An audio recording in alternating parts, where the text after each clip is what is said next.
globes is it's at once difficult because you have to work on a three-dimensional surface and you can't just make sketches, so you have to imagine the whole thing. And working on computers with globes is even more difficult because again it's a 2D surface, but it has to play out in a third dimension. And so there are mathematical and projection issues, but that's also again why globes are interesting, because globes don't distort. Okay. Any map of the world distorts automatically, and there's even a globe that shows how many different distortion possibilities there are depending on the kind of need you have. And that's what we have, for instance, the Mercator map that is very famous because it allowed navigators to go in one direction and to plot an actual curved line, plot it directly, and there's a straight line on the map. And it turned out to be also a straight line on the globe. That is how Mercator, except for also being a great globe maker, became sort of very well known, and his maps were very, very useful at the time. Even though, of course, they overrepresented the northern areas as opposed to the equatorial areas. But that's just one thing. The other thing about the globe is that it's an instrument that's really old, except the last or the earliest sample of an Earth representing globes, because there were many globes that represented the spheres or cosmological imagination. But to think that that globes were used for not exactly navigation, but for understanding the world, that goes back a few hundred years, and the earliest still existing globe is one that was made in 1492 by a geographer that was working for the Portuguese at that time, Martin Behan, originally coming, I think, from what's today Czech Republic area. And he made a globe that was there, was really an information piece, was there to show how, where everything was on the Earth and how to find trade routes and how to find shorter trade routes. And that was supposed to convince some traders in the trading town of Nuremberg to finance an expedition. Wow. Ironically, at the same time, in 1492, the first news also arrived from America. Actually, didn't arrive because I think Columbus was in America in 1492, but it took him quite a while to come back. So even though the discovery was made, nobody knew that the discovery had been made. And the first globe that we today have as a world globe, exactly made in the same year that Columbus discovered America, and yet America is not on that globe, except you have a very prominent Japan in a position, but not in the shape of today's Japan. So anyway, the globe has then undergone a lot of iterations, and but it's also been a very constant medium, and especially in that size, that sort of 12 inches or 30 centimeters diameter. And what's interesting about that one, I thought, and that's what I've seen in interactions with audiences, that they walk in and that they almost feel as if the globe is something anthropomorphic, something similar to them. So like their own head and the size of the globe, there's some kind of like parallel, and there seems to be some kind of communication going on. And they work really well as vectors. Because let's say you have a map, you stand in front of a wall, you can point to it and then you have to talk to the person next to you, but here you have one person on one side and on the other side. You look at the other person in the eyes, what do you see? What I don't see. And it's really a conversation piece, which is also the way that were used in the 17th, 18th, and 19th century.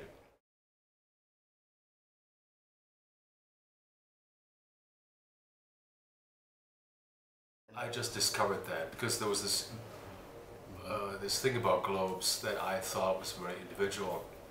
I thought globes were kind of nice, and there was some unspoken beauty about them, regardless of what they showed. And there were nicer and not so nice globes, but mostly everybody seems to like globes. I mean, most people like maps, most people like old maps, and I have yet to meet one person that doesn't like globes.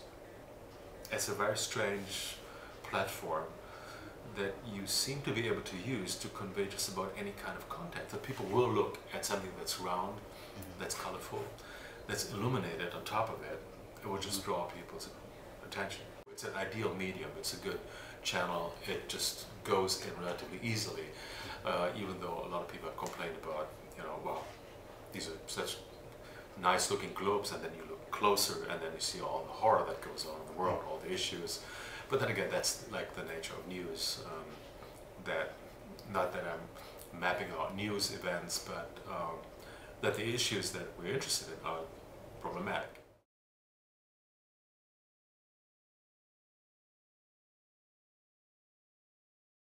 It doesn't represent everything. It represents a totality.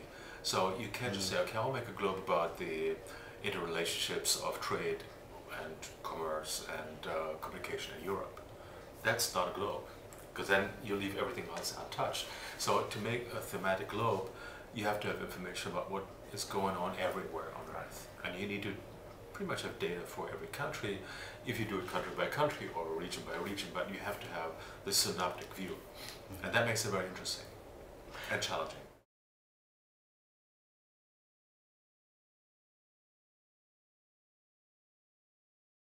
Most of the subjects come or are triggered by either a sudden availability of data that was not available before, or by something that happens internationally.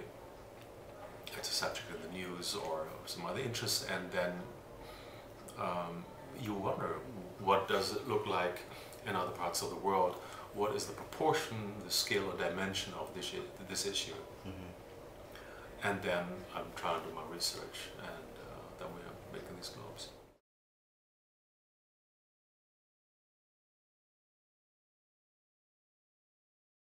I think to visualize always. I mean, they always say like a picture is worth 1,000 words.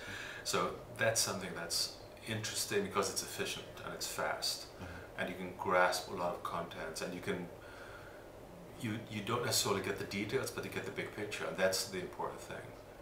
So the way I try to see it is, if and what I typically would do, have an exhibition with not just one globe, but have like 10, 20, 30, with up to like 100.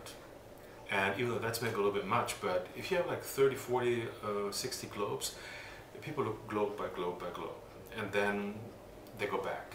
And then after a while, they have like topic by topic by topic, and very rarely there are two topics covered in one globe. So normally it's just states what the situation is, and then it's kind of the question in the audience's mind, like, how does this all relate? It's all happening in the same place at the same time or over a certain time, and what is the interrelationship? How does one thing condition the other? How do they start seeing patterns? But I want this to be a process to happen inside the audience. So if somebody observes something, they should really own their own discovery. So I'm just presenting the data as intuitively accessible as possible. That's my goal. So it's kind of a journalistic goal to represent, without any fear or favor, what's there.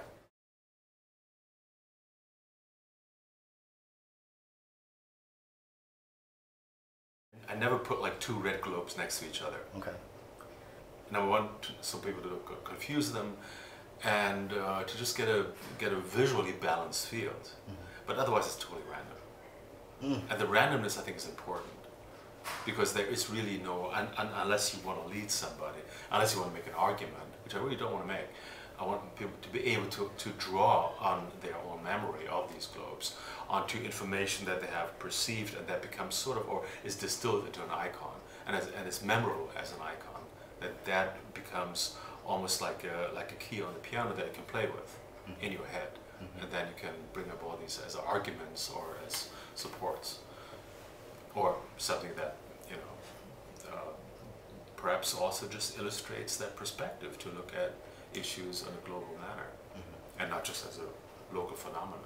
Look at the context.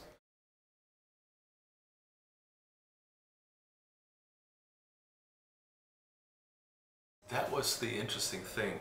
The first time that I attended a meeting in Philadelphia a few years back, it took me a while to understand what the subject actually was, how information science was trying to look at information science. So this was like a very solipsistic perspective that just at one point I kind of got it, or I think I did, and realized that yeah, this is like another universe that's trying to understand itself, and like a globe, it is sure it's already mapped out, but a globe is interesting because it like as a map is always a view like one particular perspective on an issue, but it always chooses a perspective, and you have to choose a certain framing, the Arctic perspective or equatorial, or you have XYZ country in the center. I mean, that's how we see that maps, like Chinese maps, always have China in the center, and they look totally different from the maps that we are used to. And I know it from growing up in Europe. Unless I see Africa on the map, I go like, this is not a world map, and it takes a second to realize, oh yeah, it's America in the middle. It's just another perspective. But this became interesting because it's this, it is a universe, like the world or like the globe is, and why not showing it, show the complexity in 3D as opposed to a map? Because a map also clearly didn't do the subject matter justice.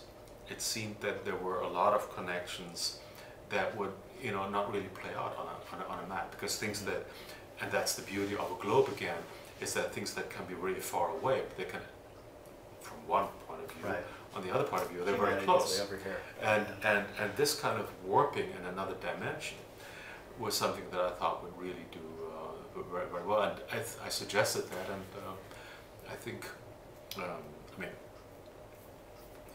that thought must have come across the originators of these maps before, but I think it helped that I probably said that I think that can be done, and I'd be interested in working on that. So it took a few years to actually figure out a way of looking at the three-dimensional space and then make that into, again, into a two-dimensional space that then can be projected onto a sphere. So it's an approximation like we see here, and it's far from perfect, but then again, at that scale, and normally in Earth terms, that's a scale of 1 to 40 million. At that scale, it's pretty good.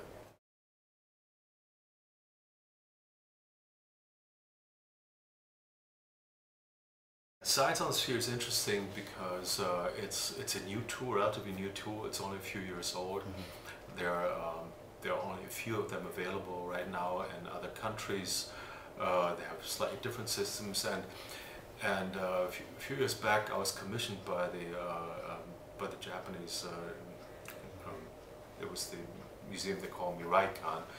That's sort of a nickname for the museum for innovation and emerging sciences based in Tokyo. That museum, as its icon, has in one of its areas, so almost spread over like 4 stories, in this huge space, has this 20-foot illuminated, but really more like a movie screen that is illuminated by LEDs. So, and this can show all kinds of data. And in 2010, it was rebuilt into a very high resolution display, very similar to Science on the Sphere, except higher resolution and larger. And so I started making certain content and movies actually for this spherical display. Now that was something that I've never done before, and you're kind of creating something, or you're doing something for a platform that didn't exist before. So of course you can wrap things back around that were taken from sphere, so the standard equidistant or equitangral projection that can be mapped back there. So any grid pattern is easy to map, and a regular world map is easy to map. But once you have things that move on a map, then they change radically. And things that change, you know, if you move something from the equator to the poles, on the map they have to make them a lot bigger, because otherwise at the pole everything shrinks down to like 0. So to account for these projection issues, a lot of math had to be reapplied, not exactly reinvented, but had to be reapplied and to have a workflow that actually made it possible to create a movie that plays back as if it was always there and it was made for that. So that was a huge task, and it was completed a few years later, and it's now playing there on a daily basis. And SOS, or the Science on the Spheres, has a slightly different way of presenting the data, but I think the idea and the concept is just the same. That you don't have a distortion, and that you have a sphere on which you can display ideally global data. And so that's this week we're exchanging sort of learning experiences with the different media or different tools, if you want.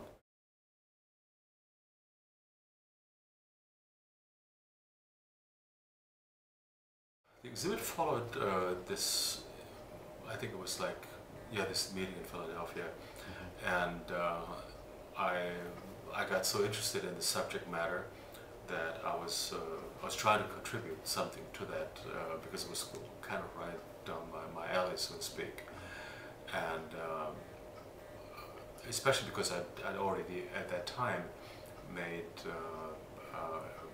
or tried to map out knowledge where I used a patent database that became publicly accessible, and to map out zones of invention. Again, that was another piece of research that MIT had done, and I could fuse all that into one globe, where I say, this is where intellectual property is being produced, that is where it's being held, and so forth. So that was an interesting thing to map out, and it did fit within the exhibition. So, and as it is with information in general, every few years that information needs to be updated, and that's what I've been doing ever since. And also reformatting it as it becomes sometimes more detailed, and as the tools are getting better, one can put another layer and yet another layer of information in it, so that at first sight it looks like, oh, it just shows one topic, but then you see it shows the same topic from different perspectives.